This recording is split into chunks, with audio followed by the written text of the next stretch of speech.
Okay. All right. So we will start. Today, sadly, is the last day of the grace period on the WebAssign. So at this point, you will have to register, which means you'll have to pay to get access to the WebAssign and continue working on your homeworks. Nothing. Everything that you've done now is preserved, right? It's just a matter of formally registering by paying and then continue working on the homework. It probably shut off. Probably the grace period probably ended like 2 minutes ago or 3 minutes ago, probably at 10 when the class started, but I'm not sure. But anyway, it is today sometime. So you will have to pay and get registered to keep working on your homework. And that next homework is due on Monday, so that's on the coordinate plane. So we've talked about that one at length, right? This is about distance formula, midpoint formula, and all the things that go with the coordinate plane or the rectangular coordinate system, circles, all of that is included in this homework. So we're done with that. There's a separate homework for ellipses that I posted. So this one is much shorter because it's just about ellipses than the coordinate plane homework is. So I tentatively just set that up for Wednesday, but we can adjust that if we have to, that due date. That's just what I had to put something to post it. And then of course, you know about the algebra review, right? That's worth $10+ if you get an 80 on that. But that's not due until the time of the first test. Oh, I see the time of the first test is 2 weeks from next Wednesday. So sometime next week, we'll have to start. I'll have to post a sample test so we can start planning for that test. It's a little bit tricky to know exactly where we're going to be on Wednesday, February 23rd, but I'll have a pretty good idea of that. So sometime next week, we'll post a sample test. So you'll have plenty of time to work on that prior to the test. Of course, we'll have other homework assignments before the test, right? Okay. After ellipses. Okay. Let's see. I'm going to give you some. If you need some scratch paper, some graph paper, I'm going to give you some. So for those people online, I'm going to step out of frame here for a moment, just pass out the graph paper because I think we have to graph on at least this first recall practice and maybe another problem today. So if you've got leftover graph paper, you don't have to have a sheet. There. Graph with.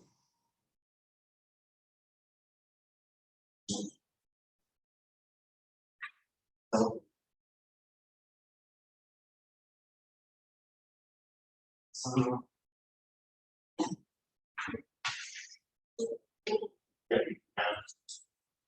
Many as you like. All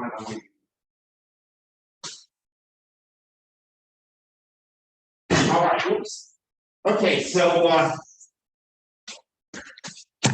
let's look at that.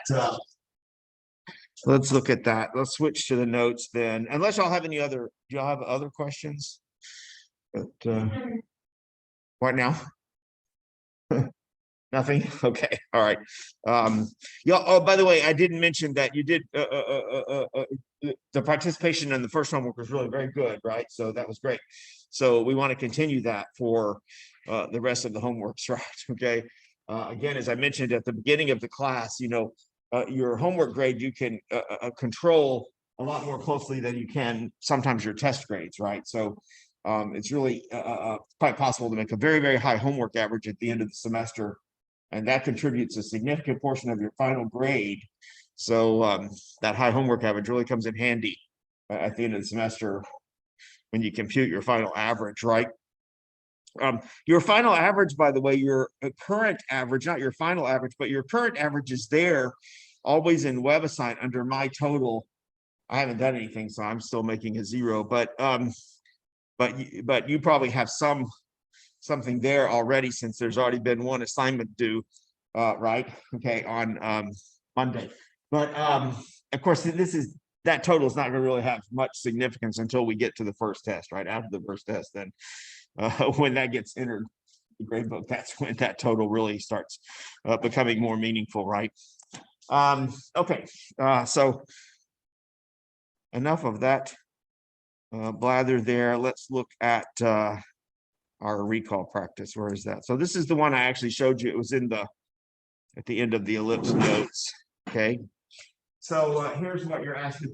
You want to find the foci of this ellipse. Ooh, this one's kind of hard.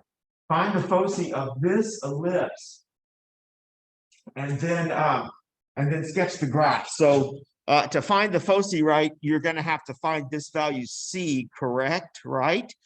But then in the process of finding C, because that gives you the location of the two focal points, you'll also then have to end up finding A and B as well. It also says compute the eccentricity. That's kind of an afterthought. Once you found C and A, right, you just take the ratio of C and A, right? Just take C divided by A. Measure that's called the eccentricity. But the key things here, right, are finding C, A, and B. Let's start this one. Let me start you on this one because this equation is written in simplified form, right? Okay, it's not written in the normal standard form that you would write an equation for an ellipse to make it easy to figure out what A, B, and C are. All right, so this is simplified form.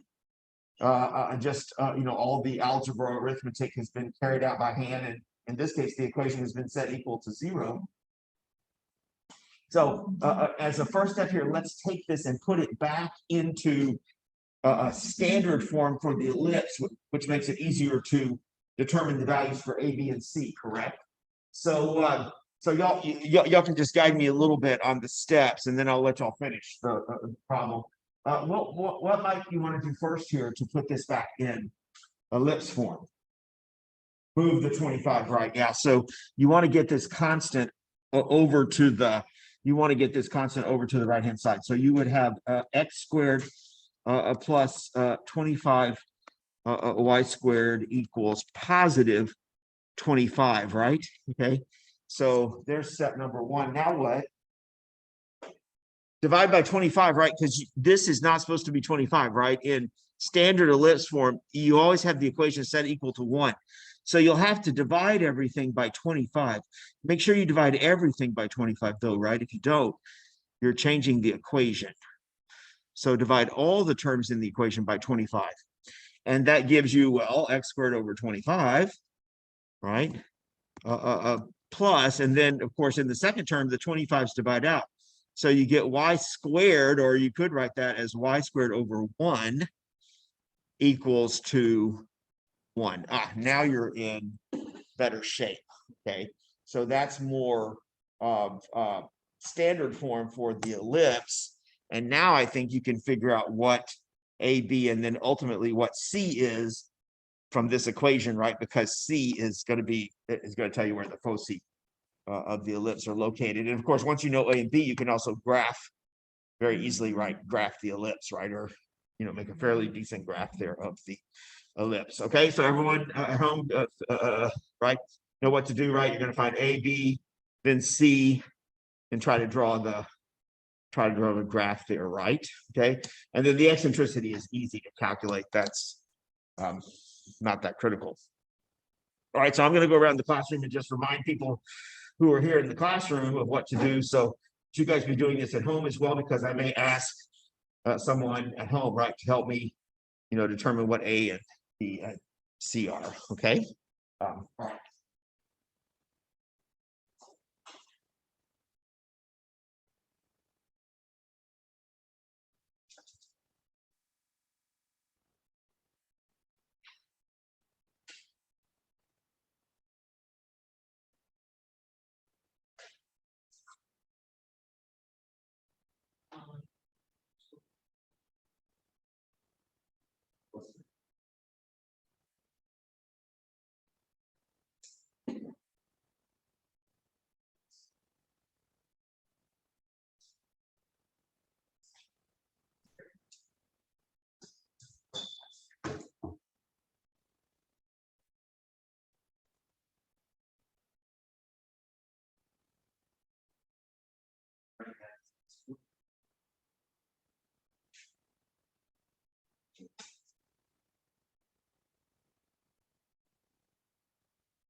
So,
okay, so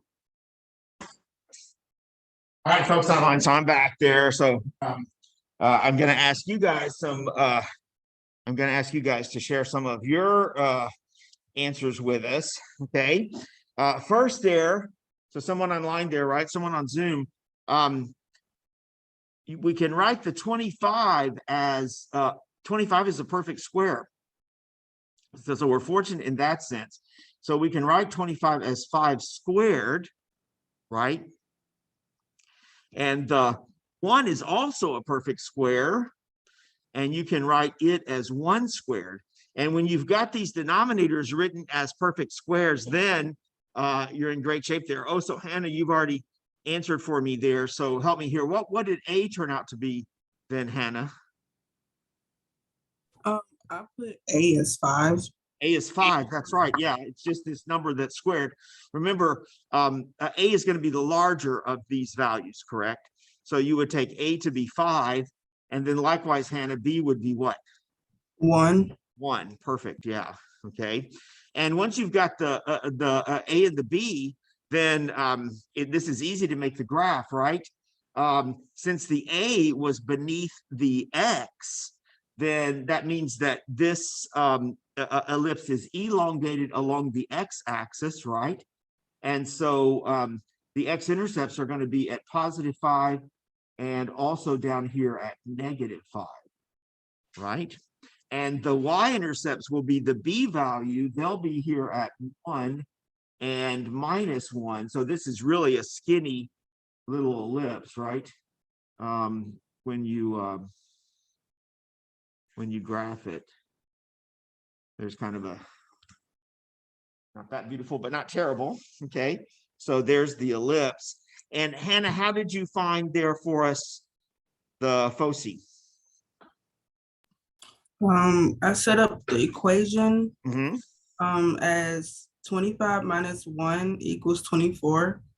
Yeah, so and, c squared is a squared, which is 5 squared or 25 again, right? This number in this denominator, minus b squared, which is 1 squared again, right? The number in this denominator. Right. So we get c squared is equal to 25 minus 1, which is 24. So c is Plus square or root minus. of that, right? Yeah. The square root of 24, which 4.89. Oh, so actually, Hannah, if we round it off, it's closer to a little bit closer to 4.9 than 4.8. Okay. Right. So there's our value for C. So our two focal points here are, wow, very close to the intercepts, right? In fact, it's hard, it would be hard to even draw them in here. There's a focal point there and a focal point over there, right? Okay. So they're so close to the intercepts that the focal points are kind of hard to distinguish from the intercepts there. Great. So there's our foci and our A and our B, and now we can easily compute the eccentricity just by taking square root of 24, right, and dividing it by 5.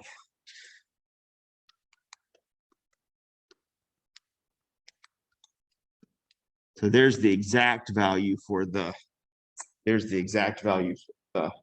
eccentricity, square root of 24 over 5.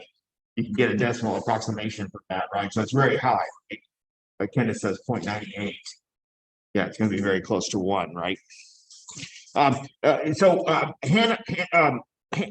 Hannah, you were a little bit off also in when you wrote down your foci, because these are on the x-axis. So it would be 4.8 and 0, and then minus 4.8 and 0, right? Correct. You switched your x and y coordinates because points on the x-axis, their y coordinate is 0, right? So so just flip those, and you'd have the right. Just flip those, and you'd have the actual coordinates of the two focal points. Focal points are points, so they do have coordinates. So when we write down the C here, that's not quite the same as writing down the focal points, right? Because focal points have 2 coordinates, but of course, once you've got the C value, then you essentially have it, right? Okay. All right. So if you missed last time, then just look at the Zoom lecture, right? Remember, the Zoom lectures are always recorded, and the links are available on the Blackboard page under that class videos and class notes and videos folder that's on the Blackboard page. So you can find the date of the lecture, and then just click on it. It just links to YouTube. So there's a YouTube video there. I haven't been looking at the YouTube videos that closely. So I hope the sound is all right. Sometimes when I'm wearing the mask and I turn away from the microphone, the sound gets muffled. So there might be instances where my voice kind of fades in and out. All right, so well, we're really done talking about ellipses. We're not going to spend a great deal of time talking about ellipses, but we're going to go on now to straight lines, and we are going to talk at length about straight lines, okay? Because this is a much more important curve to us than ellipses are. Yeah, lines do count as curves, okay? Even though we're dealing with straight lines, you still call a line a curve. Let me tell you, and again, lines are much really the simplest sort of curves, right? Obviously, they have very simple shape, and also their equations are very simple as well. So if you look at this equation, the original equation for this ellipse, right? This was in simplified form, so it wasn't in the standard form that helps us, you know, discover the features of the ellipse, but this is in simplified form. You'll notice that the variables here, x and y, of the equation in simplified form were squared. If you were to lower that exponent to just 1, so if you just have your variables raised to the first power, then you get the equation for a straight line. Okay, so equations for straight lines are equations with two variables, but both of the variables are just raised to the first power. Okay, just raised to the first power. So not squared, or not square root of, okay, or not in a denominator. You don't have variables in denominators in equations for straight lines. So if I take the exponents off of this equation, I get, instead of the equation for ellipse, I get an equation for a straight line. And this is in simplified form still. Okay. But if we graph this, we'll get obviously not an ellipse, but instead there we'll get a straight line. Can I yank this thing up here? Yeah.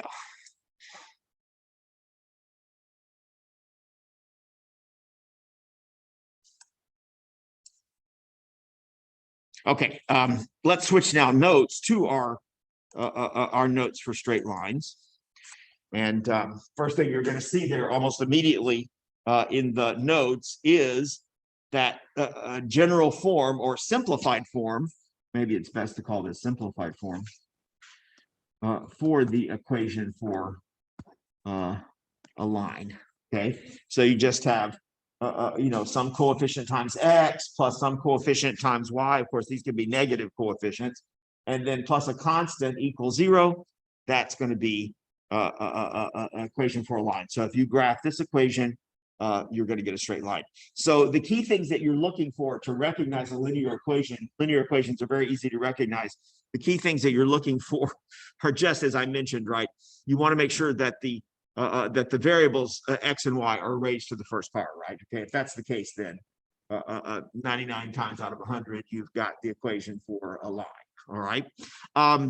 Now, the reason, one of the reasons that lines are so important to us in calculus is, well, they have very simple equations, of course, right? So they're easy to work with algebraically because they've got easy equations. So we like them for that reason.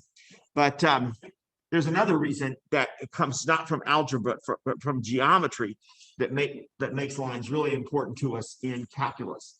So now, frequently in calculus, we're going to be studying the properties, the geometric properties, or the features of curves that aren't straight lines. Okay, like a curve like this one. But this could be an ellipse or a circle or some other sort of curve that's not a straight line here. I just drew this nice curve, this nice wavy curve here. And so obviously not a straight line, right? So if you were to write down the equation for this curve, you would get an equation that would not be a linear equation. Okay, so one of the unknowns, either x or y, if you were to write down the equation for this curve, would not be just raised to the first power, right? But when we're studying curves like this in calculus, here's what we will frequently do, all right? We're going to zoom in on just a little piece of the curve, okay? So that's what I try to indicate here with this little box, okay? I'm just zooming in on one little piece of the curve, right? Okay. Now, if you zoom in closer and closer on just one little tiny piece of the curve, all right? So if you were to really magnify just one little piece of the curve, notice what's going to happen, okay? As you magnify that little piece of the curve more and more, okay, right? As you zoom in closer and closer on that little piece of the curve, that curve is going to start looking like what? A line, right? That curve is going to look like a line. As you get really, if you really magnify just this little piece of the curve, right? If you zoom in on just a little tiny segment of that curve, you really can't see the curvature in the curve. The curve begins to look like a straight line, okay? That's really a powerful idea for us in calculus, because what that allows us to do, kind of, is treat all curves like straight lines. All right. So, because if we just zoom in on a little piece of the curve, it will look like a straight line. Okay. So that's the idea that's kind of powers part of calculus. The first half of calculus is I've got a curve. I'm trying to study the properties of the curve. The curve may have all sorts of a bunch of wiggles in it. Okay. So it might have a very irregular shape. All right. But to study that curve, what I'm going to do is just zoom in on a little tiny piece of the curve. That little tiny piece of the curve, if I zoom in close enough to it, will look like a straight line. So I can treat the curve, at least in that little tiny piece of the curve, I can treat it like a straight line. So everything I know about straight lines will apply to that little tiny piece of the curve. Okay, so that's in calculus. That's the idea that we use in calculus to simplify the task of studying complicated curves. Okay, if we just zoom in on a little piece of the curve becomes much less complicated. It just becomes like a straight line. So all of our knowledge of straight lines we can apply. All right, well, okay, so that's why we're going to focus so much here on lines. All right, and we want to build up our knowledge of lines so that we can take that knowledge and apply it to more complicated curves in calculus. We're not going to do that in here so much. That will be right at the beginning of calculus, the first thing that you'll start to do. Okay. All right. Yes. Oh, the sign up sheet. Okay. All right. So yes. So I'm going to pass that around. Be sure to look for either where you signed before or where I put your name. I can put it online. So everyone in the house, your name is what's on last time. So look for your name and make sure you sign that.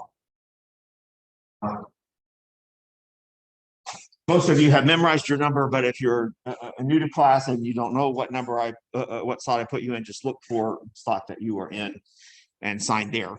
Okay. All right. So, well, we already started with the first important thing about straight lines. Their equations can be written in this form if they're simplified. Their equations can be written in this form. So if you simplify the equation and set it to 0, it will look like this. And again, the key feature there is both x and y there are just raised to the first power. Sometimes in simplified form, this constant is left on the right-hand side. So that also is considered simplified form for the equation of a line. All right, now, however, the simplified form in practice is not that useful to us, okay? So we really, when we're working with straight lines in practice, there are two other forms for writing down the equation of a line that are much more useful to us, all right? So usually when we're looking at equations for a line, we're going to see them written in one of these two forms, all right? This first form is called slope-intercept form. And notice that in this form, for the equation of a line, you've just solved the equation for y. So the equation is solved for y, right? So you have y equals. See, that's not the case in simplified form, right? We don't have the equation solved for y. But if you take the equation and solve it for y, and then simplify the right-hand side, You have to simplify the right-hand side of the equation. Well, you'll get an equation that looks like this. You'll have y equals to, oh, by the way, this coefficient on the x on the y has to be 1, right? Because it's the equation is solved for y. All right, so when you solve the equation for y and simplify the right-hand side, you'll get an equation that looks like this, and this is called slope-intercept form. So frequently we will work with equations for lines in that form, slope-intercept form. The reason that this form is useful to us is because these coefficients on the x and the this constant here, these tell us important information about the line.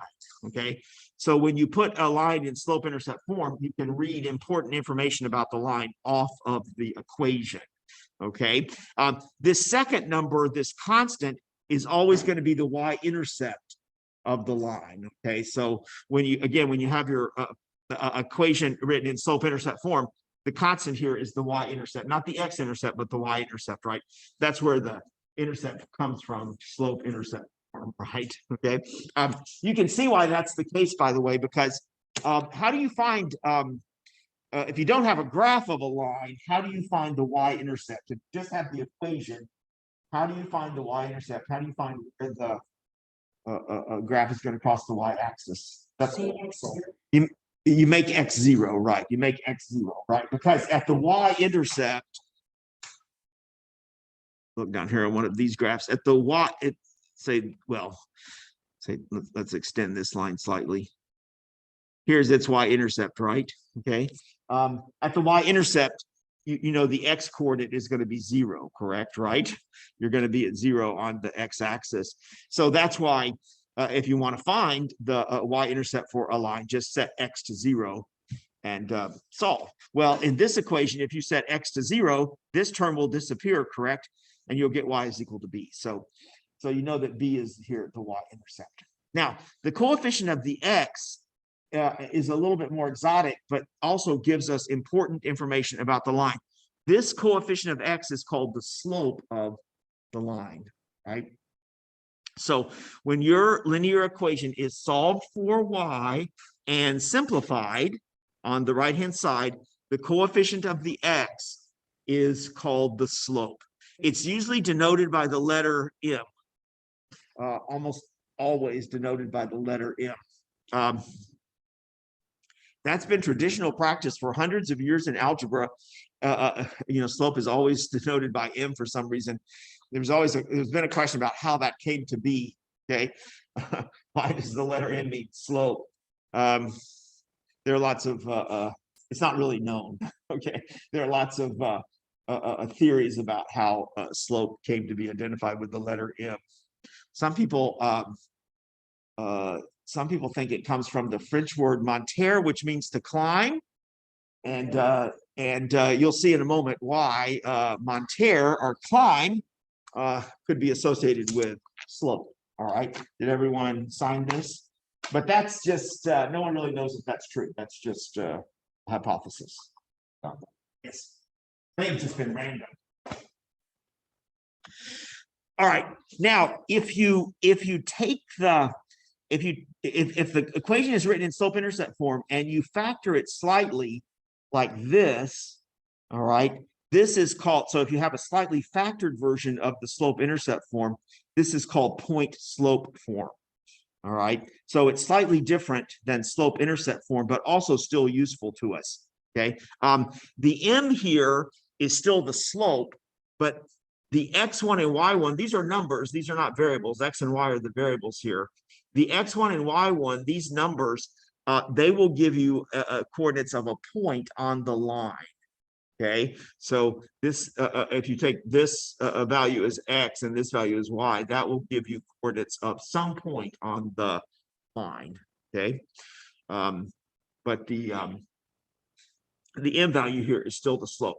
I'll show you in a little bit how point slope form will be useful to us. Okay, this one is going to be very important as well as the slope intercept form. But again, the simplified form, I mean, it will show up occasionally, but don't really use that in practice all that much. Okay. All right, I'm going to give you just a couple of important facts about straight lines that are very useful, and then I'm going to tell you more about slope. Okay, because slope is an important feature of a straight line, okay? And it's important to us in calculus. And so we need to concentrate a little bit more on exactly what is that number, the slope, what does that tell us? But the two sort of factoids here I wanted to tell you about that are also useful is these two. So you may be aware of these facts about straight lines. If you have a couple of straight lines, they are going to be parallel to each other if and only if they have the same slope, okay? So the way to shorten that statement is just to say parallel lines have the same slope. Parallel lines have the same slope. So of course, when two lines are parallel, right? Okay, that means that they always have the same distance from one another, all the way across the coordinate system, right? From negative infinity to positive infinity, parallel lines always are at the same distance from one another.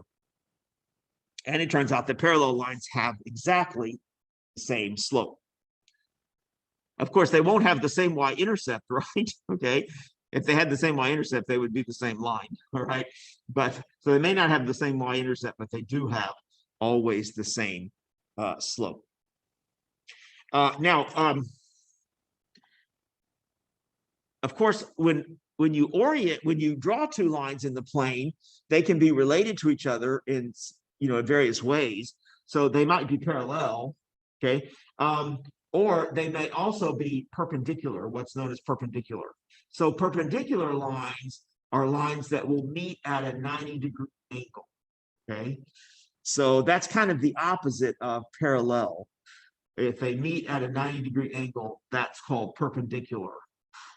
Sometimes the word orthogonal is used, right? So they have to meet at a 90-degree angle. Perpendicular lines also have a relationship between their slopes, okay?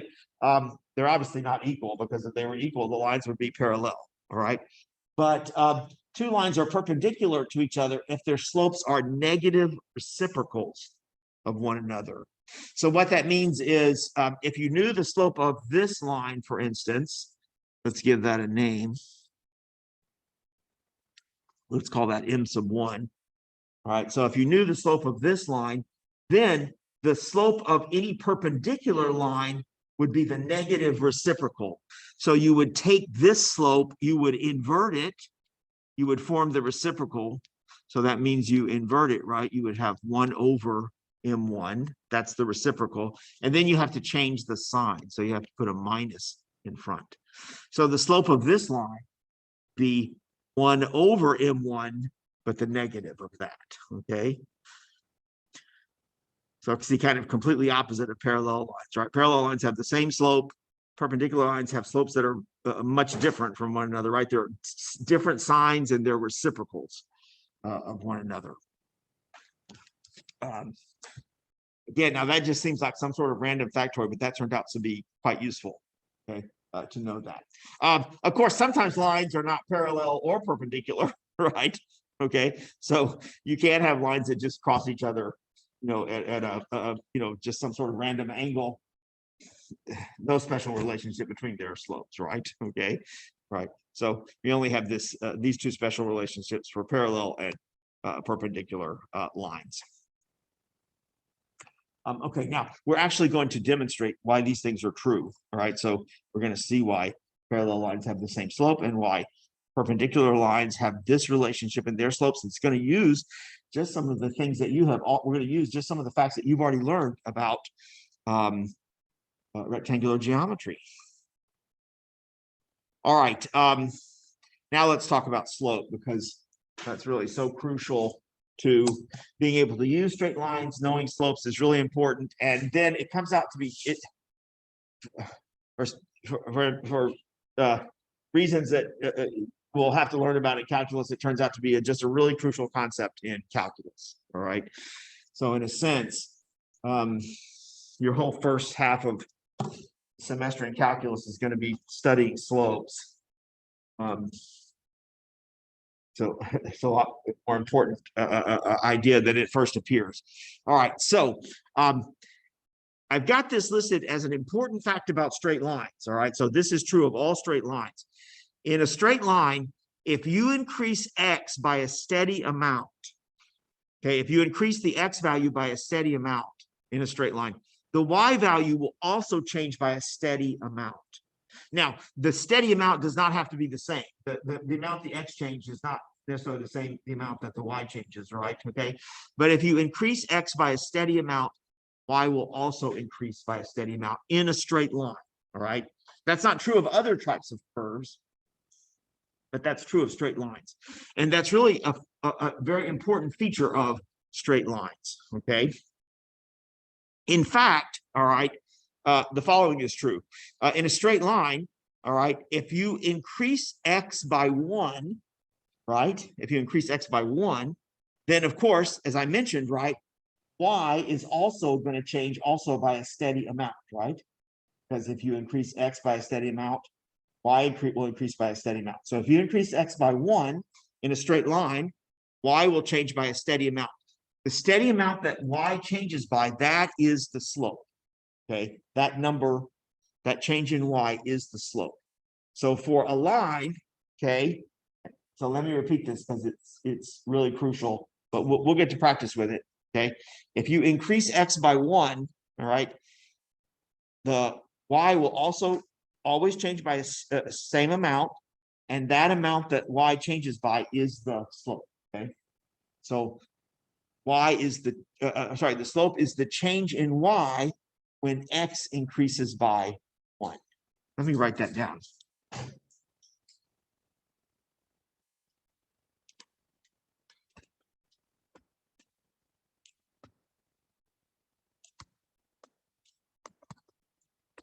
By the way, this change in y can be positive or negative. It doesn't have to always be increasing.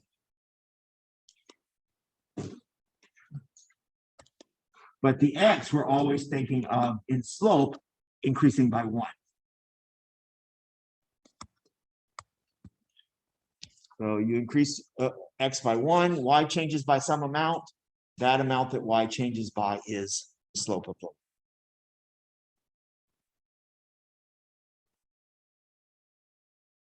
Okay. Now let me show you how you can actually calculate the slope of a line. All right. So there's a nice formula for computing the slope of a line.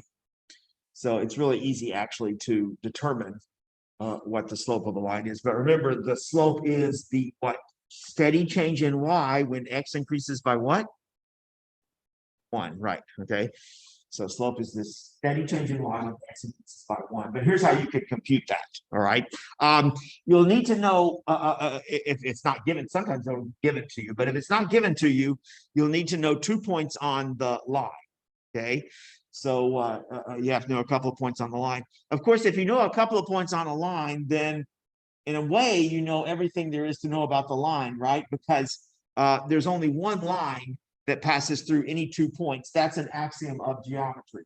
Okay, so that's an assumed fact from geometry. That's not something we prove. That's something that we just assume to be true. All right. If you have 2 points, there's only one and only one line that passes through those 2 points. Of course, that intuitively makes sense, right? Okay, that seems like that must be true. And that's why we just assume that that is always true, but we don't try to prove that. That's just one of our assumptions about geometry. Okay. So here I've put a couple of points in our coordinate system, and I've drawn a line through them. So there's only one line, right, that goes through those 2 points. So you're looking at it right there.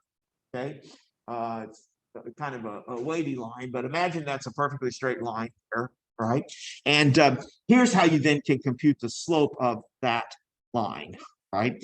So notice I've superimposed here on this line a triangle. Okay, so I've drawn a horizontal line across from the first line. I'm sorry, across from the first point to beneath the second point, and then I've drawn this vertical line up right to the second point.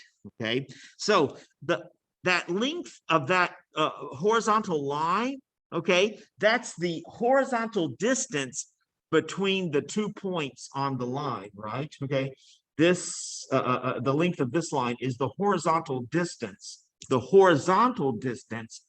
between the 2 points. Okay, it's not the distance between the 2 points. That's the length of this hypotenuse, correct? But the length of this line is the horizontal distance between the 2 points. That a number is easy to compute, okay, because it's a horizontal distance. To calculate this horizontal distance, you only have to take the difference in the 2 x coordinates. So I took the larger x coordinate and subtracted the smaller x coordinate from it.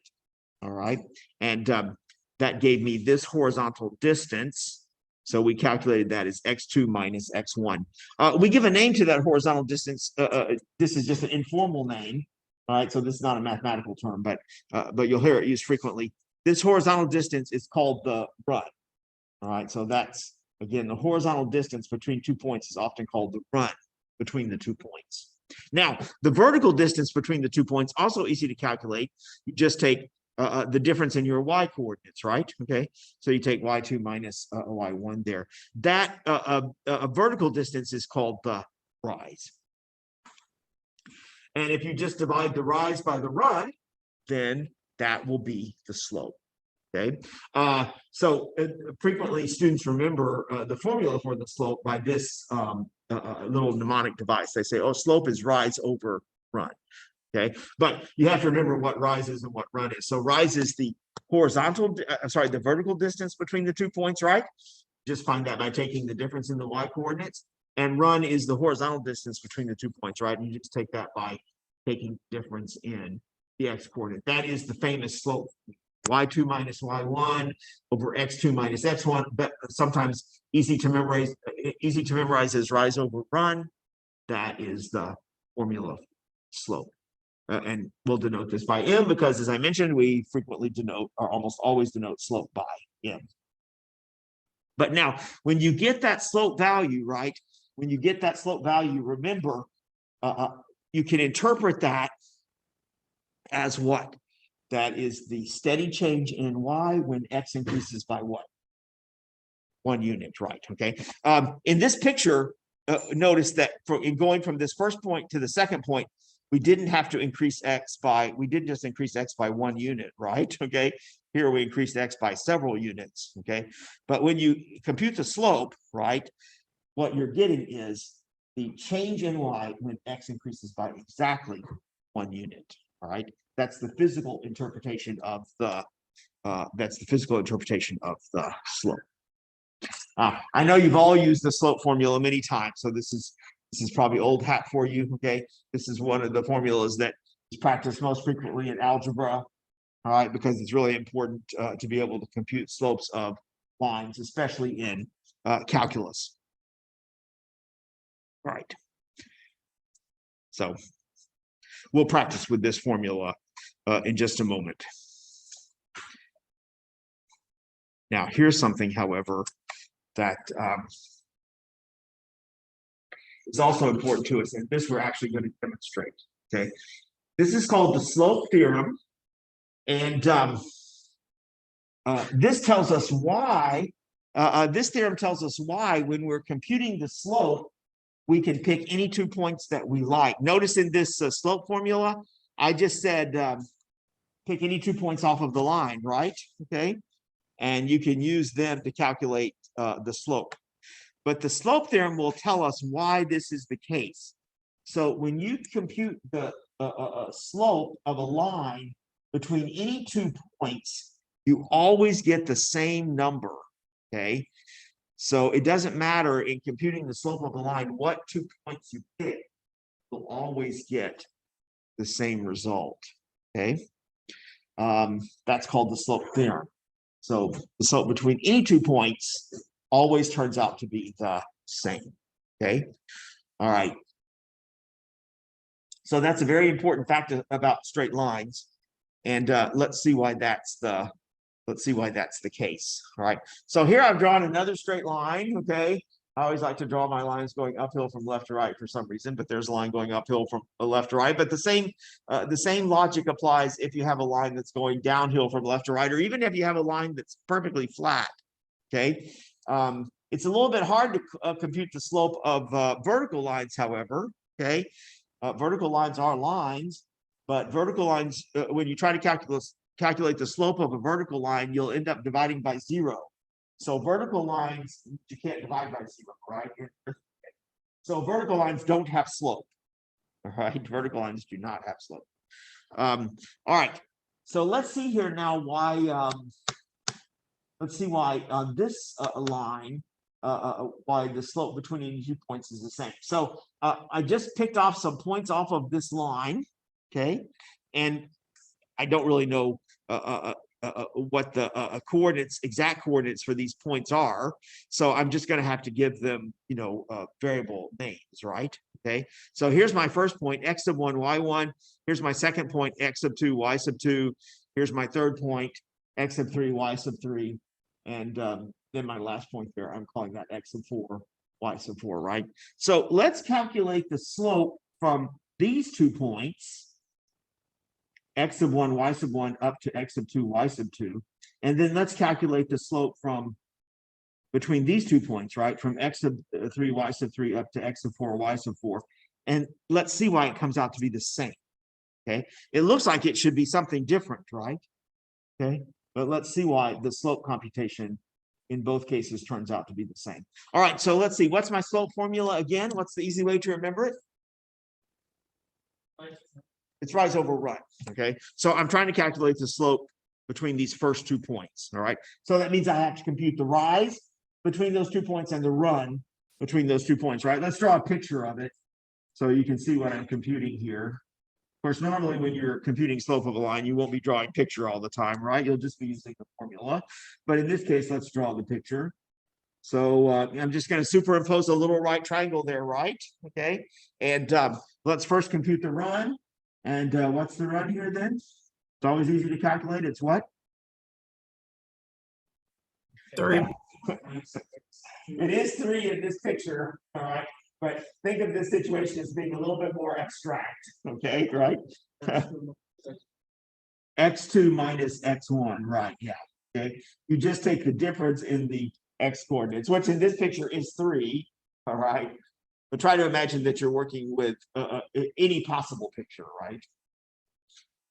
All right, so the run there is x2 minus x1, and then what's the rise? It's it's just a difference in the y coordinates, right? Y2 minus y1. So here when you calculate the slope between these 2 points, of course, what you're going to get here, since I didn't fill in specific values for x1 and x2 and y1 and y2, right? What you're going to get here is just looks like the slope formula, right? Let's call this m sub 1 because this is my first slope calculation. So I get, this looks like the slope formula, right? Y2 minus y1 over x2 minus x1. And we'll call that m1. That's the slope of this between these 2 points, right? Now let's do this again, though, for the second 2 points. See, this slope looks like it could be vastly different, right? Because the points are a lot further apart. But the calculations are really the same. To compute the run here, you're going to just calculate what? Yeah, x4 minus x3, right? And then the rise is y4 minus y3. So when we write that down, it looks like kind of like the slope formula again, right? Okay, except we just, increase the subscripts a little bit.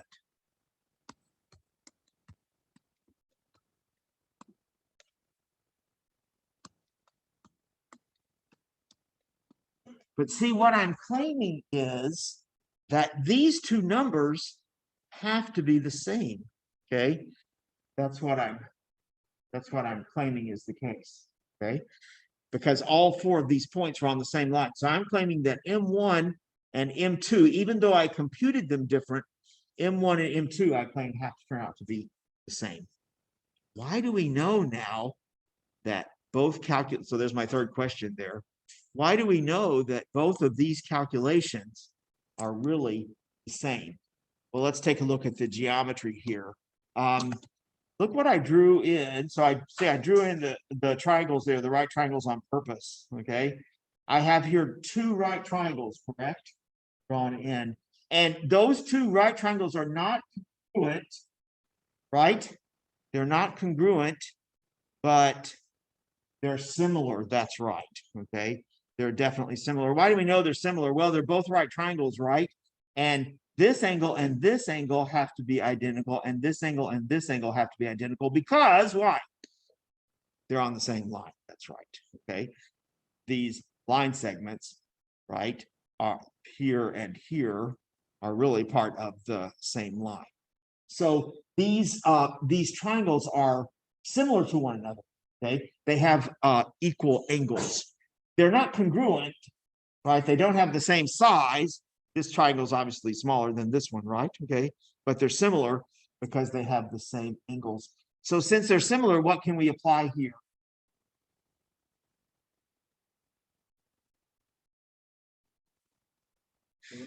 What did we learn about similar triangles in the first set of notes there? What do we call that?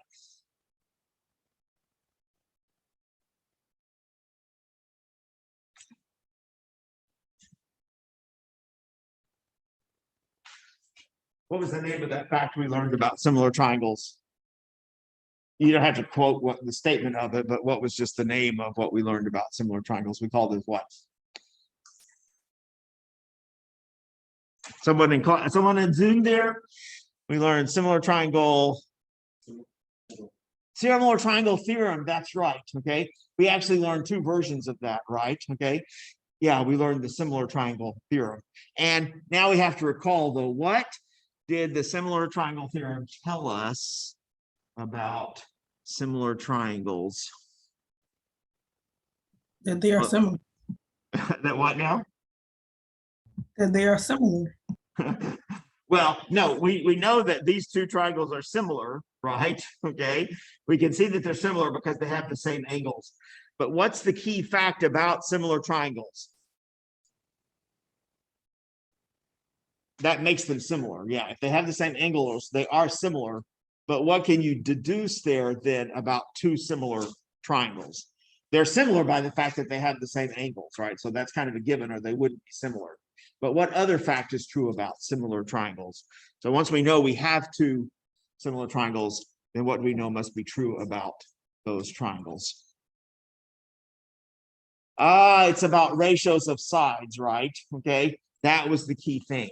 So what the similar triangle, one version of the similar triangle, there were two versions of that, but what one version of the similar triangle theorem said is, if you take the ratio of corresponding sides in similar triangles, the fraction formed, that's ratio, fraction formed by corresponding sides in similar triangles, then those ratios, those fractions are equal. Okay. One thing I didn't mention in the one thing I did not mention before I come back to this in the syllabus is about cell phones. Okay, so you need to put your cell phones away unless you're using them for calculations. Fernando, is that your cell phone? Yeah, put that away. Right. No, that's not away. Put it in a pocket. Right. Okay. Because that's just a distraction. See, it's already distracted. So you're not paying attention to what's going on in class. And then next class, I'm going to come back and say, what we learned last time about slopes. And you're going to sit there and say, I don't recall. Right. Okay. Fine. Yeah. Okay. So, but now you will remember. Okay. So on similar triangles, what the similar triangle theorem tells us is that the ratios of corresponding sides, the fractions formed by the lengths of corresponding sides, is the same. So that's what we've done in calculating these slopes. Though we formed ratios of sides. Notice in calculating M1, we took this side, right, and we divided it by this side, right? Okay, we took the rise side and we divided it by the run side. That's the ratio of sides. So the similar triangle theorem tells us if you form that same ratio in this triangle, it would be the same. So if you take the rise side, which corresponds to this side here, right, and divide it by the run side, which corresponds to this side here, you will get the same ratio. You'll get the same. So we know then that, oh, these two fractions, these two ratios must be the same. Just from the similar triangle theorem, just that easy.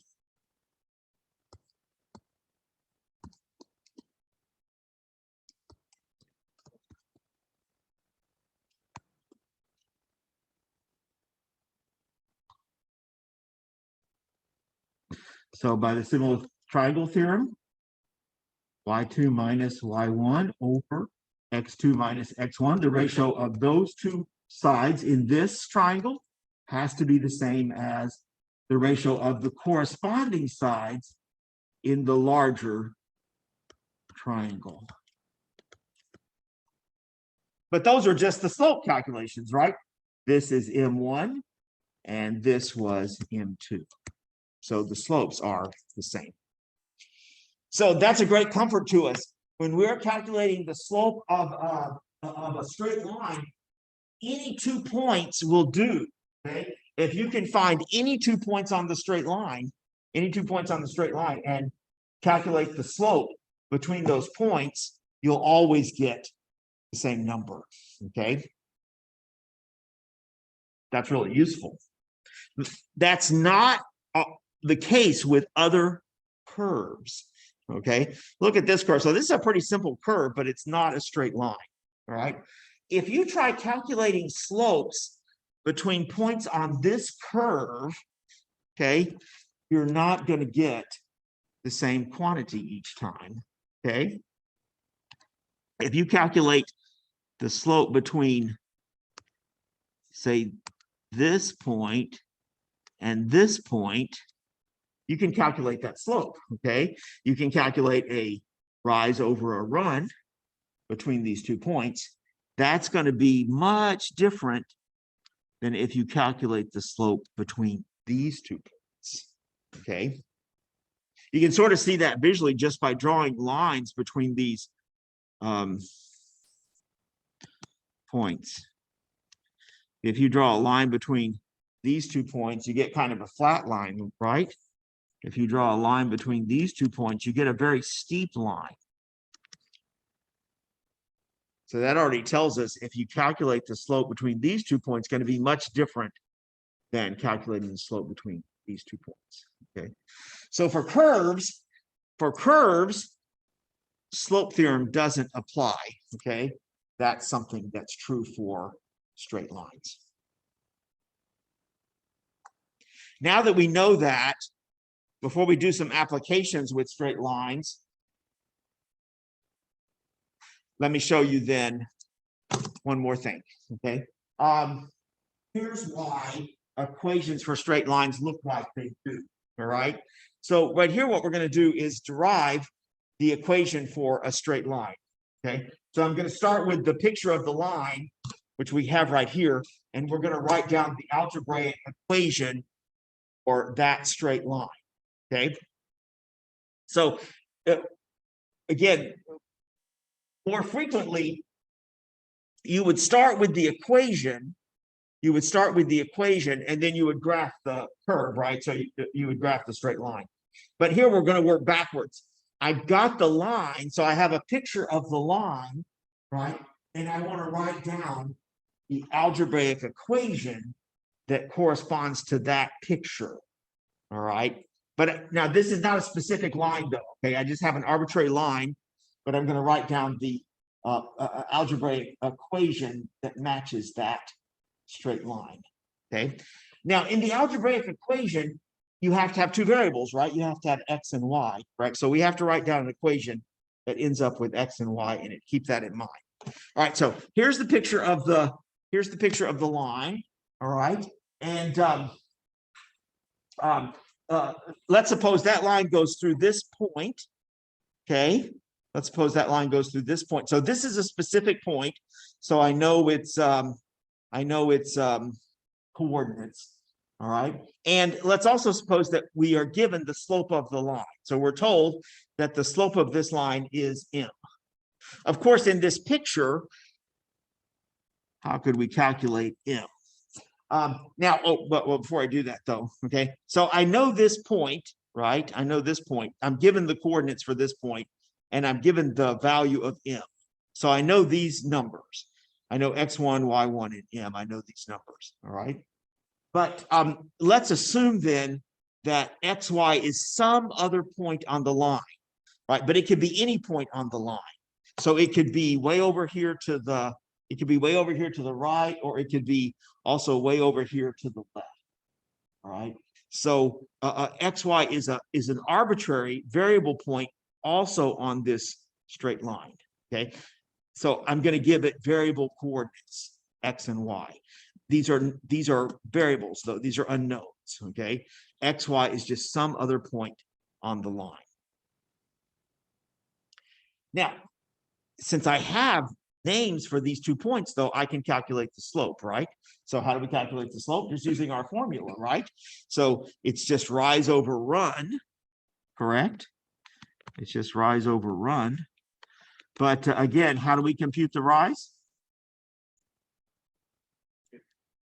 You take the difference in the x coordinates, which in this picture would be what? X minus x1, right? And then you divide that by the run. I'm sorry, I did it backwards. That's a favorite mistake, by the way, in computing slopes, and you'll make that mistake too. So it's a good thing you see me make it, so you won't think it's a terrible thing. Often easy to flip, rise and run, right? And the run is x minus x1, correct? The difference in x coordinates. And that's got to turn out to be m, because I said beforehand, I know what the slope of the line is. Let's assume we know what the slope of the line is. So, this computation has to turn out to be m. By the way, remember, we just learned what? It doesn't matter where x and y is located, right? X and y could be way over here. X and y could be way over here on the left. As long as it's on the line, when you do this slope computation, you'll always get what? The same slope, right? Okay, that's what we just taught ourselves. So you may say, well, you know, Dr. Waller, you could put the x and y way over here, right? Because that's just a variable point on the line. Yeah, I could, but it wouldn't make any difference in this computation, okay? That calculation will still turn out to be the same slope. All right, now let me erase this though. Okay, now let's look at this a little bit more closely. So we have m is equal to y minus y1 over x minus x1. Well, here's what I'm going to do. I'm going to cross multiply. This is the same as m over 1. M is the same as m over 1, right? So we have a fraction equal to a fraction. So I'm going to cross multiply, that trick that I showed you last time. But when you have fractions equal fractions, you can cross multiply. So we get what? Y minus y1 times 1. Well, that's easy. When you multiply by 1, you just get this value back again, right? So we have y minus y1 equal to, and now I have m times x minus x1. Now I'm just going to shift the y1 over to the right-hand side, and there it is. There is the formula, the algebraic equation for this straight line.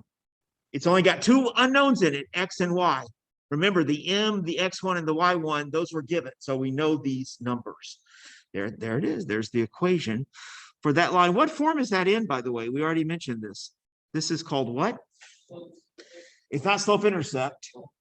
Point slope, right? You can see why it's called point slope, right? Because you know the slope here, and what's the x1, y1? That's some point on the line. Some point on the line. It can be any point on the line too, by the way. Again, this can be any point on the line, because remember, when you calculate the slope between any 2 points on the line, you always get the same number, okay? See, that's really powerful fact about straight lines. So there it is. There's the equation for that line. And in point slope form, just like we mentioned, that's one of the formats for the equation for a line. How could you get this in slope intercept form? What would you have to do?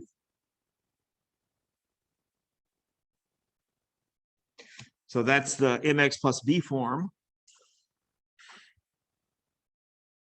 Yeah, you'd have to simplify the right-hand side.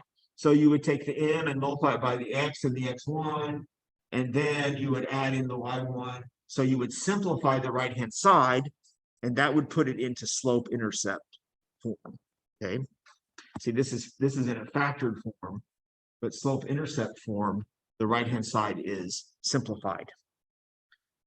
All the arithmetic has been carried out on the right-hand side. Okay, all right, let's take a break here because we're at a good spot, and then we're going to look at an application. Okay, so that was quite a little bit of theory there, so we need to get back and look at just an application.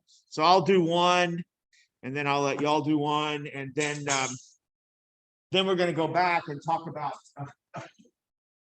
those facts about parallel and perpendicular lines, which are really useful to us. We're going to demonstrate why those are true, okay? Because we don't want to just state those and then not understand why that's the case. So why is it that parallel lines have the same slope? Why is it that perpendicular lines have this weird relationship between their slopes, their negative reciprocals? It's easier to understand why parallel lines have the same slope than it is to understand relationship between slopes of perpendicular lines. That's going to be harder for us, okay? Parallel lines having the same slope, that's going to be built around, you can already guess it. What theorem is going to come into play? Almost certainly. What's the theorem that we've been using over and over again here? Now, the slope theorem we just proved. Well, maybe the Pythagorean theorem, that one is going to come. We're going to use that one, but that's going to help us with perpendicular lines. With parallel lines, all we need to know is the similar triangle theorem. That comes up again, okay? That's just so useful in lines, okay? You know, because the sides of triangles are lined, right? So, so you can see why the similar triangle theorem about triangles might be helpful with straight lines. All right, so let's take a break there. We'll stop till 11:25, and then we're gonna come back and look at these easy applications. You'll find these really simple based on you already have extensive knowledge of straight lines. So this is really a review partly, except for these proving things, which you probably have not seen done before. Okay, so I'm gonna pause the recording. We'll do this really easy application of straight lines, and then I'm going to let you do one. So after you've seen this one, so this is very straightforward. This is about the most straightforward application of straight line you can see. So you can see a problem like this in the homework. This will be should be fairly easy. All right, so outside of Manila, Philippines, there's a dam called the Angat Dam, and that is a reservoir of water, right, for the city of Manila. And now in Manila, there's only 2 seasons because it's a tropical climate. So there's the dry season and there's the rainy season. And in the rainy season, the Angat Dam, the water level behind the Angat Dam will go up, and that's a good thing because when it's dry, then of course in the dry season the water level falls, right? As people in Manila are using water from Angat Dam, and Manila is huge, right? It's a gigantic metropolis, and so you know, it gets a lot of water usage, right? So it's really important during the rainy season that the dam level gets high, because it's going to be drawn down during the drawn down during the dry season. Okay, so here is a formula that actually models the water level behind the reservoir there, or in the reservoir behind the dam. Okay, so the Y here is the what does it say? That is the water level measured in meters. All right, and then the X here is the elapsed number of days after rainy season begins. Okay, so rainy season begins usually in late June or early July in Manila. All right. So X there is elapsed time in days, and then Y there is the water level, right? And so this is what happens typically, correct? In a during a typical rainy season in Manila. All right, so when you look at that, you can immediately recognize, oh, if we graph that curve, we're going to see what? Because we are going to make a graph here, right? Yeah, you're going to see a straight line, right? Okay, because that is the formula for a straight line. So we know immediately that when we graph this, we're going to get a straight line. So that really simplifies the graphing process, right, a lot, because we know what sort of curve to expect. And we actually know more about this line as well, right? We know that what's the slope of this line? 0.7, right? Okay, so so we can write that down easily. And then the y-intercept here, we also happen to know is what? 157, right? Because this equation is written in slope-intercept. All right. See, it's been solved for y, and the right-hand side has been simplified for us, right? Okay, so there's no arithmetic carry out there on the right-hand side. So the y-intercept is 157. So so we should be able to construct a graph here, right, really easily, because you don't need much information, right, to draw the graph of a line. In fact, you only need a couple of points, right? Because as I mentioned, right, we can safely assume there's only one line that goes through any 2 points. So if you just plot 2 points on this line and connect them right with a straight line, then you've got the graph. And one of them is the y-intercept. So so we can immediately plot the y-intercept as 157, which is about right there. Notice I don't have the origin at 0, 0 in this graph. Okay, this is 0 and 150, right? So the there's the y-intercept, and now I just need another point on the curve, right? I just need another point on the curve and on the line in this case, and then we just have to connect those with a straight line. You can find another point there pretty easily just by doing a little bit of arithmetic, right? You can just substitute any value you like for x and find the matching y value, and that would give you a second point on the line, right? So, for instance, if we picked x to be 20, right? So I'm just choosing that one out of convenience there. Then we get what? Y is equal to 0.7 times 20, which is 14, right? Plus 157 is what? 171. So another point on this line is 20 and 171, maybe right about here, correct? And now we can connect those 2 points with a straight line. By the way, that computation also tells us that elapsed day 20, at elapsed day 20, right, 20 days into the rainy season, the dam level should be 171 meters. Okay, at least that's what typically is the case. All right. So if there are engineers, you know, who are looking at the dam, right, if the water level was below 171, 3 weeks, 20 days roughly into the rainy season, then that might be some concern, right? Well, we just have to plot this straight line, right? So just draw a straight line through those 2 points, and there you've got it, right? Notice I didn't draw the straight line here out to the left, right, to the left of the y-axis, because that's a little bit irrelevant in this situation, because that would correspond to negative elapsed time, and usually you don't deal with negative elapsed time. Okay, elapsed time means time counted from a particular starting point. So usually a negative elapsed time doesn't make sense. Some instances it does, but usually it doesn't. So so there's really no reason to draw the line here, to extend the line to the left. All right.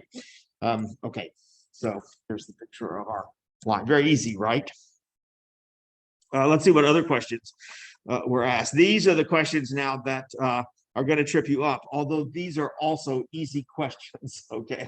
All right. So the question is, what do the slope and the y-intercept mean? What's the practical interpretation of the slope and the y-intercept? So in reality, what are the slope and the y-intercept telling you? We know what they are because we wrote them down, right? The m was 0.7, and the y-intercept there was 157. But if you were asked to explain, right, what the practical meaning of those values are, how would you do that? You could explain this one kind of abstractly the 157 by saying, the graph crosses the y-axis at 157. That's true. That's the geometric interpretation of the y-intercept, but that's not the practical interpretation of the y-intercept. Okay, in this particular context, what is the y-intercept telling us? Okay, what now? Where x is 0, or when x is 0, what's the case?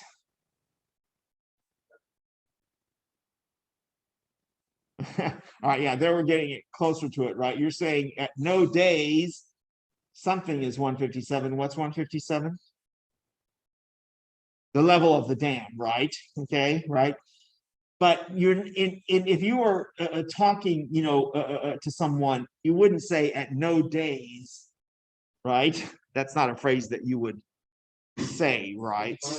So what's a I understand what you mean. So what's a cleaner way of saying that at no days? Or yeah, you might say when the rainy season begins, right? Okay, the dam level is 157. All right, or you might say the initial dam level is 157. Okay, those are nicer ways of saying what you just wanted to say, but that is the practical interpretation of that's the practical interpretation of the y-intercept. Right. So on a test, I'll in some context like this one, I'm going to ask you, what is the meaning of the y-intercept? And then I always have students who say, that means the curve crosses the y-axis at some number, okay, which is the geometric interpretation of y-intercept, but that's not the practical interpretation of the y-intercept. So what you said correct was, so we said it a couple of ways, right? At the start of the rainy season,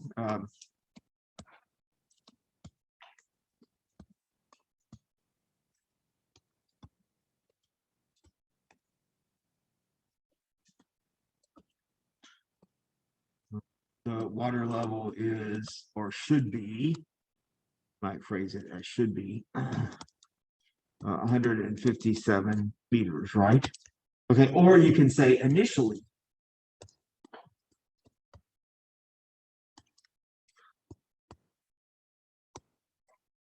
The water level is 157 meters.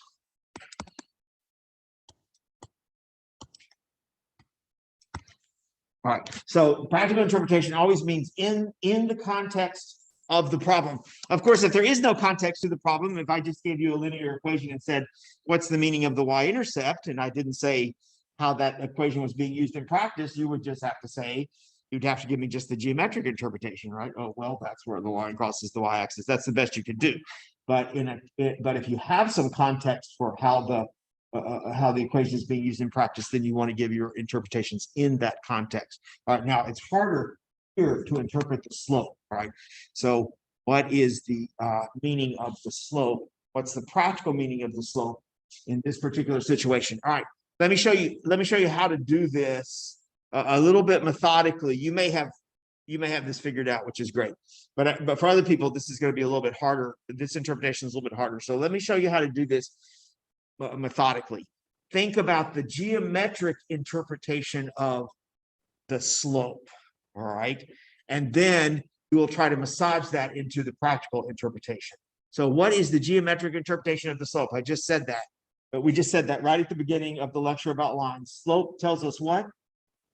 How what happens? It's the rate of change of what, though? It's the rate of change in what? You said for 1x, what's the other thing that can change? Y, right? Yeah, okay, yeah. It's the rate of change in y, or it's the amount of change in y when x increases by 1 unit, right? Okay, all right. So let's write that down. Okay, let's write that down. So y is changing by how much? What's the slope here? 0.7 when x does what? When x increases by 1. That's just the basic geometric meaning of the slope. But now we can change this to this context just by putting in what does y mean in this situation and what does x mean in this situation. Okay, right? So what's y? In this problem, what did y tell us? What did y correspond to? It's the water level, right? So instead of putting y here, you can put in the water. So the water level is, this is changing by a positive amount. So usually when something is changing by a positive amount, you would say increasing. So the water level is increasing by 0.7, how much? Meters, right? Okay. Right, when, what was x now? Yeah, it was elapsed days, right? So when elapsed days increases by, now that's pretty good. So on a test, I would be happy if you got that far. Okay, the slope is telling us that the water level is increasing by 0.7 meters when elapsed days increases by 1. But when you were really talking with someone, you're not going to say elapsed days increases by 1. That's kind of awkward phrase. All right.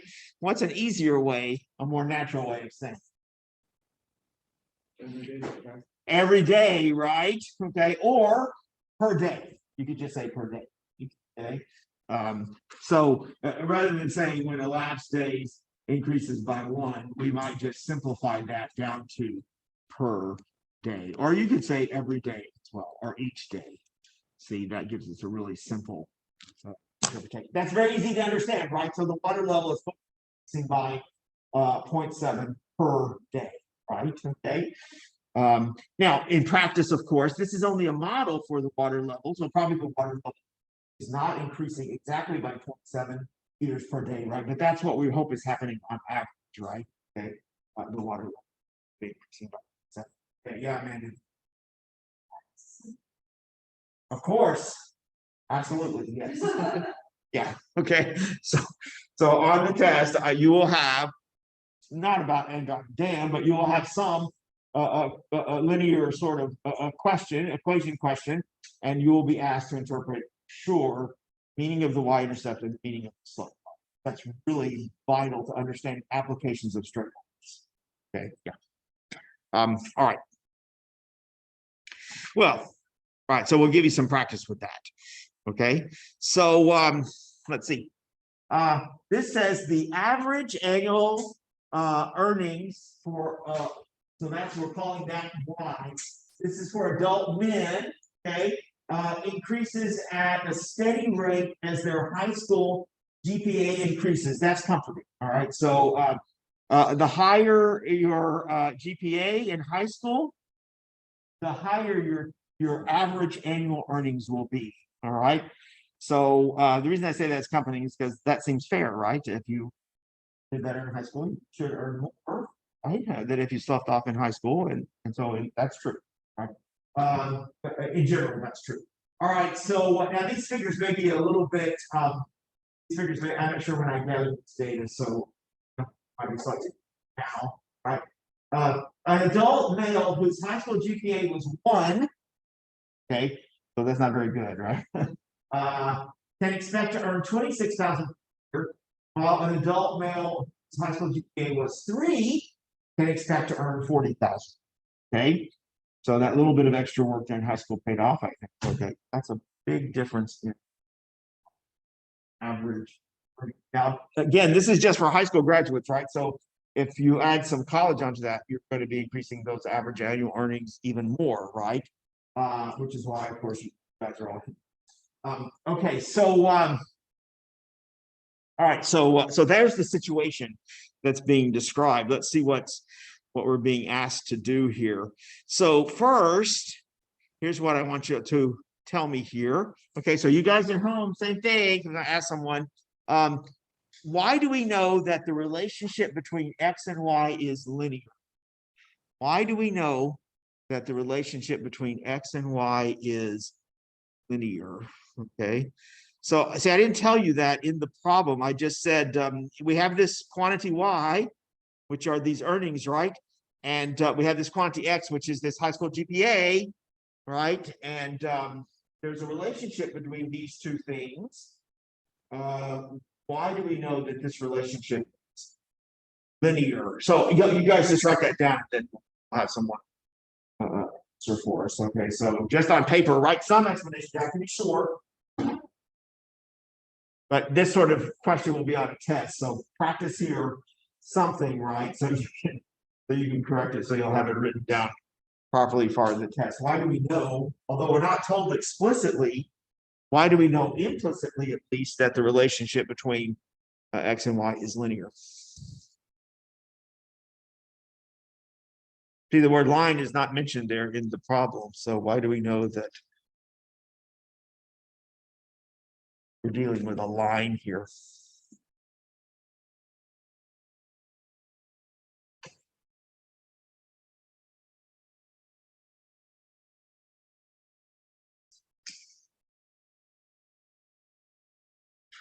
You can just write just a short phrase or sentence would be enough of a answer. Yeah, there you go. Now, why is this relationship linear?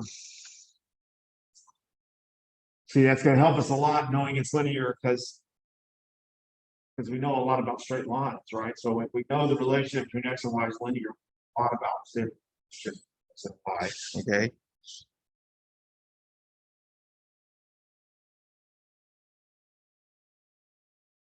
All right, Amanda, so you wanted to answer that, so I'll let you answer that. Why do you think it's linear?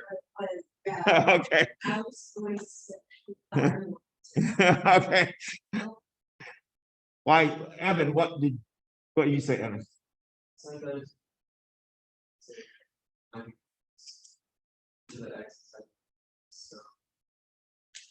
Each of the X's have different Y's. Oh, so that is important, okay? That is important to us, but not for this question, okay? But that observation will, in the long run, turn out to be useful to us. Yeah, Amanda.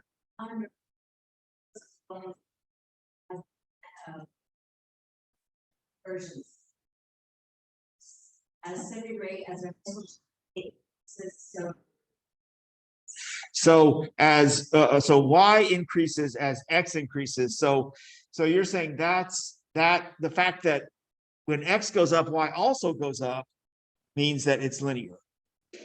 All right, let me draw you a picture here, Amanda, of two different scenarios, or maybe three, where this is where they both increase, but not a straight line. See, we were told, right, that when the high school GPA is 1, right, the earnings are on average 26,000. When the high school GPA is 3, the earnings are on average 40,000. But so indeed, the earnings are going up as the GPA goes up, which is great, right? But see, that relationship might look like this, because that still is when GPA goes up, when GPA goes up, right, the earnings are going up, right? Okay. Or it could look like this.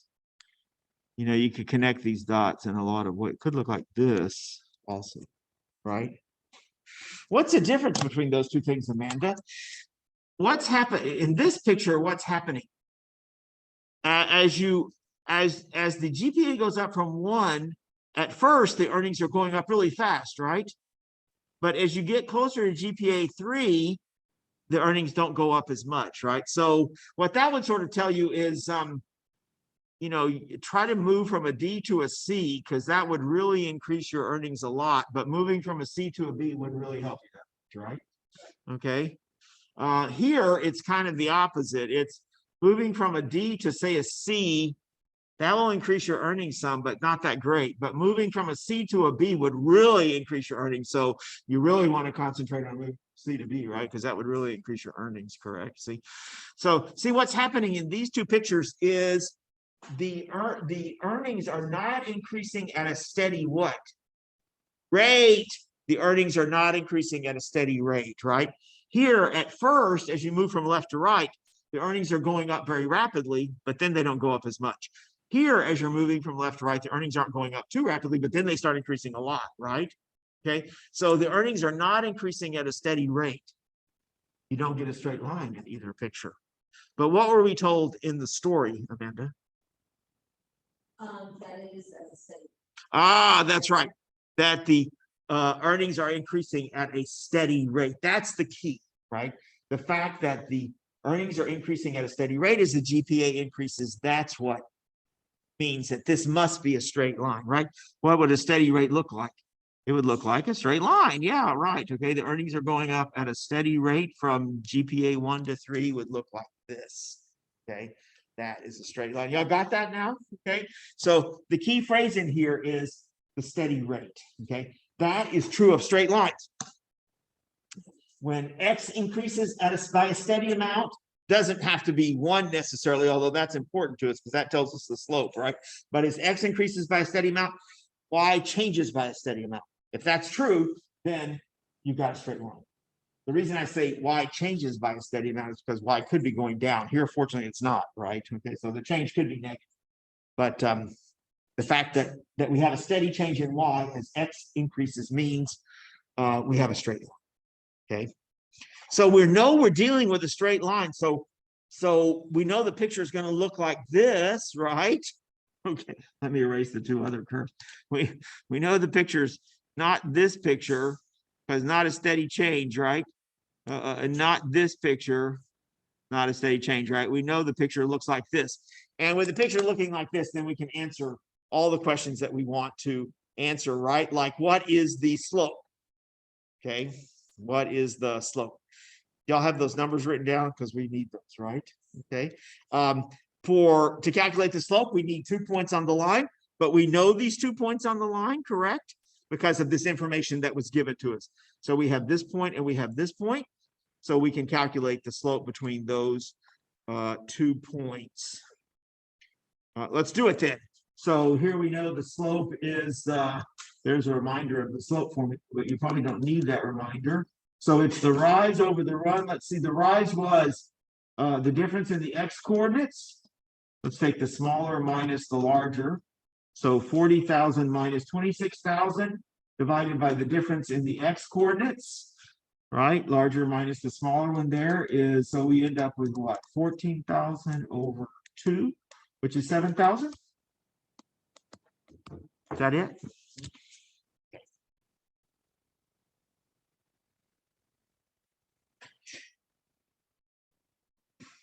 All right, now you guys, I want y'all to write down for me the equation for that line, okay? So there's the picture of the line, right? There's the picture of the line. What is its equation? What is the equation for line? So you know the slope, because we just calculated it 7,000. What's the equation, final equation for that line? I gave you a hint here. You want to use the point slope. All right. Oh, I wrote the point slope form in.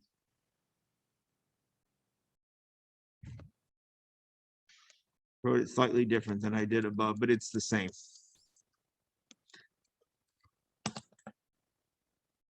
So using the point slope form, what is the equation then for that line? See, the reason we have to use point slope form is we don't know the y-intercept in that picture. We didn't know what the y-intercept was, right?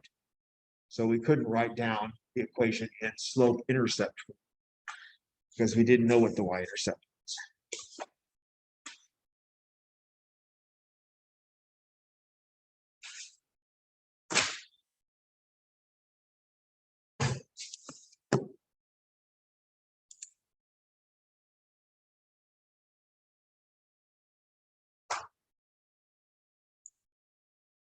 Okay, can someone at home type that in? When you get the equation, can you just chat that in?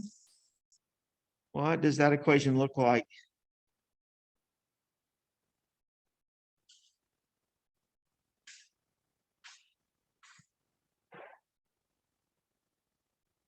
It's just a matter of plugging numbers into this. Well, these formulas are the same, but either one of those would do. Can someone chat that in on Zoom? Is that harder than I think it is?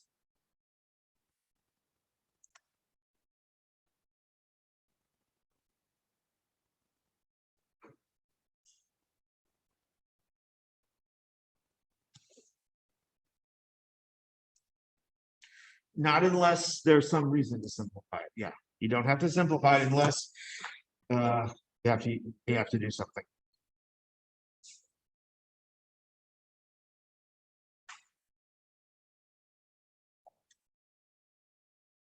Okay, I need some help from some Zoom participants before we run out of time here. So can someone chat that in, or you can just tell me, I can write it down.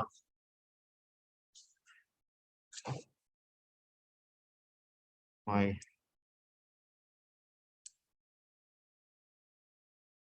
I talking there? Yeah, I'm talking, so they're hearing me.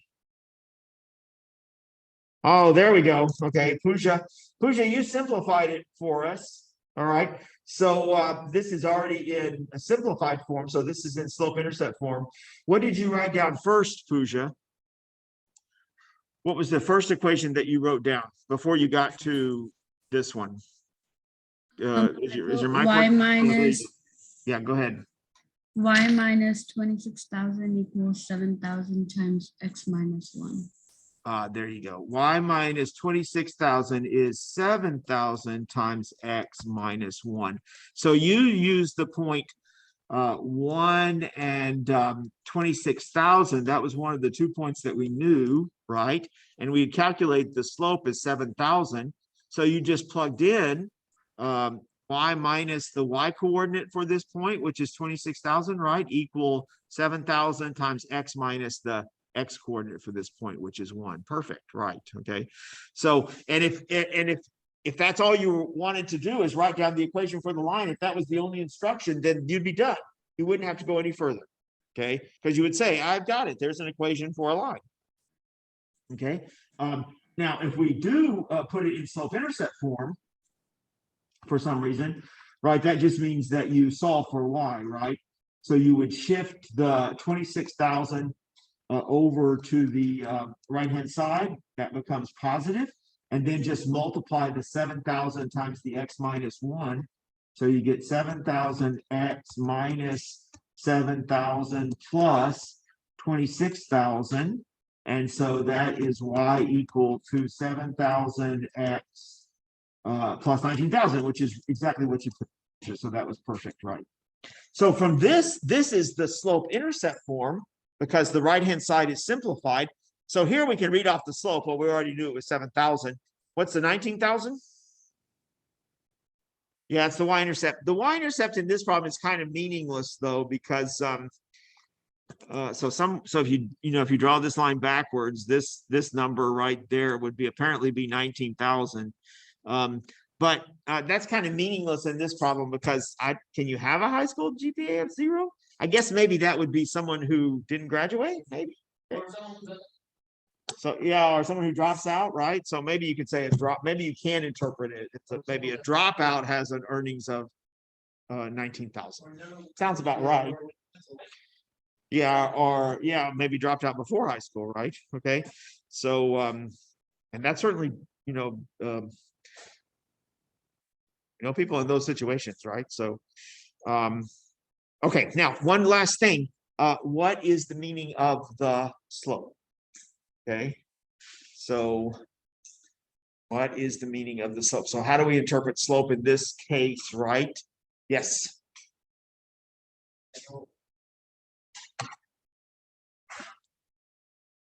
There, and that's exactly perfect, right?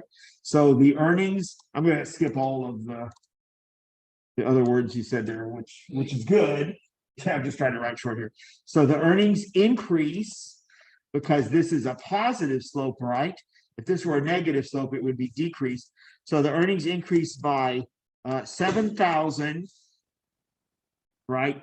And then that's for each time X increases by 1. X is the GPA. So he simply simplified this as per what? GPA point? Yeah.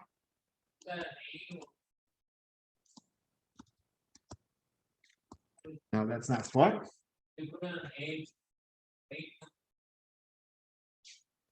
No, I'm just adding that.